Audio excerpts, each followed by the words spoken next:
एक लिस्ट दे रहा हूं आपको, गौर कीजिए। मुसलमान कितने? 30 से 35 करोड़। मदरसे कितने पूरे हिंदुस्तान में?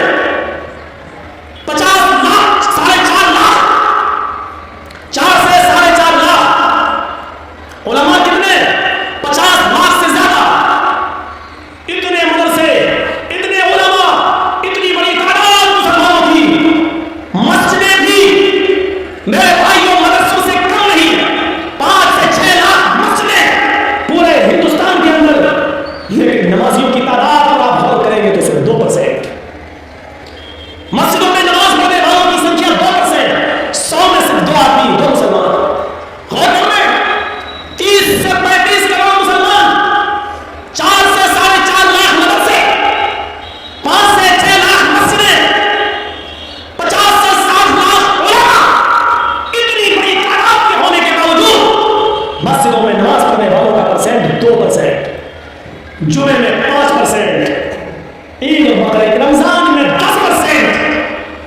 थोड़ा सा बढ़ जाते हैं, ईद और बकरीद में ये तादाद बढ़ के 15 और 20%, या 80% कहां गए?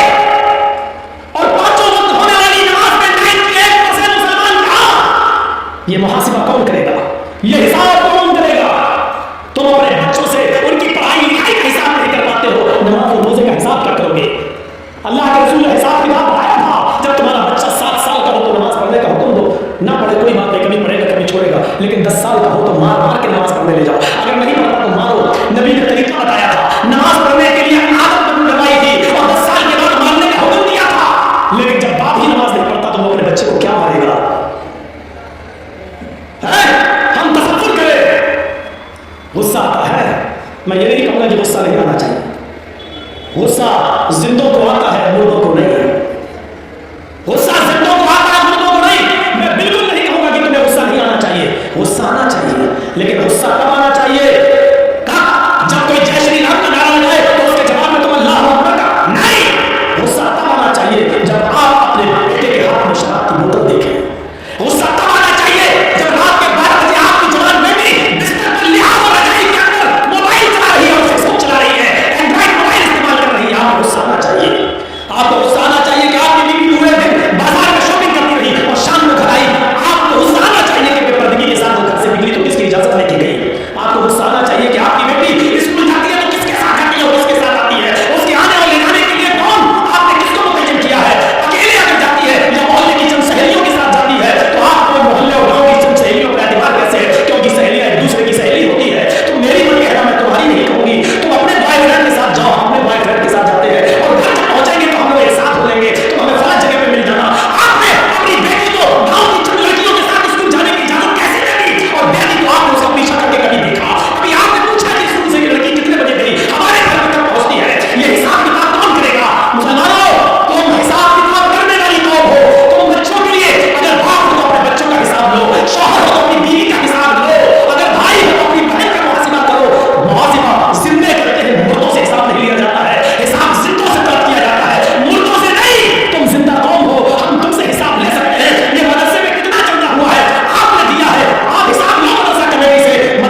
लेकिन हम नहीं समझ पाए कि वो सारी बातें कहने के पीछे कौन है। हम नहीं समझ पाए वो बातें कह नहीं रहा, उससे कहलाई जा रही है, और कौन कहला रहा है ये भी मैं जानता हूं। लेकिन हम न नाम ले रहे हैं, न आपको बताना चाहते हैं और न नाम लेना चाहते हैं। जब तक आप इन चैनलों पर पाबंदी नहीं लगाएंगे, हमने नाम लेना बंद कर दिया है, क्योंकि इन चैनल वालों ने मुझे कहीं का नहीं छोड़ा है। मेरे ऊपर इतने केस करवाए हैं, इतने केस करवाए हैं कि मैं जिंदगी में कभी इनको माफ नहीं कर सकता। मना करने के बावजूद इन्होंने वही चीजें डाली है जिन चीजों से मैंने इनको रोका था। सिर्फ इनके अकाउंट में पैसा आ रहा है, चलाओ बेटा जितना चला सकते हो चलाओ, लेकिन याद रखना मरना तुम्हें भी है, तुम्हें भी मरना है। और मैंने ऐलान कर दिया है, अब जब भी कोई मुझसे जलसे की डेट लेगा तो मेरी पहली शर्त होगी कि कोई भी चैनल वाला नहीं आएगा। ये दिसंबर का महीना खत्म हो रहा है, 3-4 दिन और रह गए हैं। अब जनवरी में मेरा यहाँ कोई प्रोग्राम नहीं है, मैं बम्बई जा रहा हूँ, और फरवरी से जितने भी प्रोग्राम होंगे सबके साथ ये शर्त लग चुकी है कि कोई चैनल वाला हमारे जलसे में नहीं आएगा। आएगा तो मैं नहीं आऊंगा। और धोखा एक बार दोगे, बार नहीं। जिस जलसे में मैंने किसी चैनल वाले को देख लिया, मैं जिसको बुलाऊंगा, जो मेरे लिए अच्छा होगा, मेरे कहने के मुताबिक जो स्पीच हो देता उसको बस बुलाएंगे, किसी को नहीं बुलाएंगे। जो मेरे कहने पर चलेगा बस वही, और मेरे 2 आदमी है, इससे ज्यादा मैं किसी को इजाजत नहीं दूंगा। ये 1 फरवरी से मैं कानून नाफिज कर दिया हूँ। दिसंबर तक चुने दे चुका था प्रोग्राम, इसलिए मैं किसी को रोक नहीं पाया। याद रखिए, आज की तारीख बता रहा हूँ, अब तो 26 हो गई। 25 तारीख को ये जलसा रखा था हमारे मुखिया जी ने। 25 तारीख मैं बता रहा हूँ आपको, मैं आपके बिस्तर पर लेटा हूँ मुखिया जी के घर, और जी हिंदुस्तान में आज भी मेरे बारे में चलाया गया। आज भी जी हिंदुस्तान मुझे दिखा रहा है, आज भी उसने यही बिहार और बंगाल की तकलीफों की कटिंग आज भी उसने पेश की है। मैंने तुम्हारा सुअर बना देख लिया है। मैं ये जुमला बोल रहा हूँ, तुम्हारी आंखों में सुअर का बाल है। बहुत अच्छी तरीके से मैं समझ गया हूँ, इन चैनल वालों को मैं कभी माफ नहीं करूंगा। मेरे भाइयों, तकलीफ दिल से होती है। मना करने के बावजूद इन्होंने वही हरामीपना दिखाया है, वही हरामीपना। मुझे इनके माँ बाप से पूछना पड़ेगा कि तुम्हारी औलाद दिन में पैदा हुई कि रात में, तुम्हारी भी बात मानती है कि नहीं मानती है, ये मुझे पूछना पड़ेगा इनके माँ बाप से। लगता है ये जरूर रात में पैदा हुई होगी, क्योंकि रात में पैदा होने वाली अक्सर औलाद ना, मैं कानून नहीं बता रहा हूँ, न तो ये कौन सी हदीस में आया, मैं बता दे रहा हूँ, आदमी पूछे, ये इनमें अक्सर रात में पैदा हुए होंगे। तो मेरे भाइयों, कहना तो बहुत कुछ चाहता हूँ, लेकिन छोड़ देता हूँ। गुस्सा तो बहुत है मेरे अंदर। फिर मैंने कहा था ना, गुस्सा जिंदों को आता है, मुर्दों को नहीं।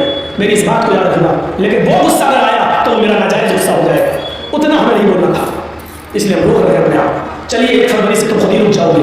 तो मेरे भाइयों, मैं यही कह रहा हूँ कि अपना हिसाब करो, अपने बच्चों का हिसाब करो।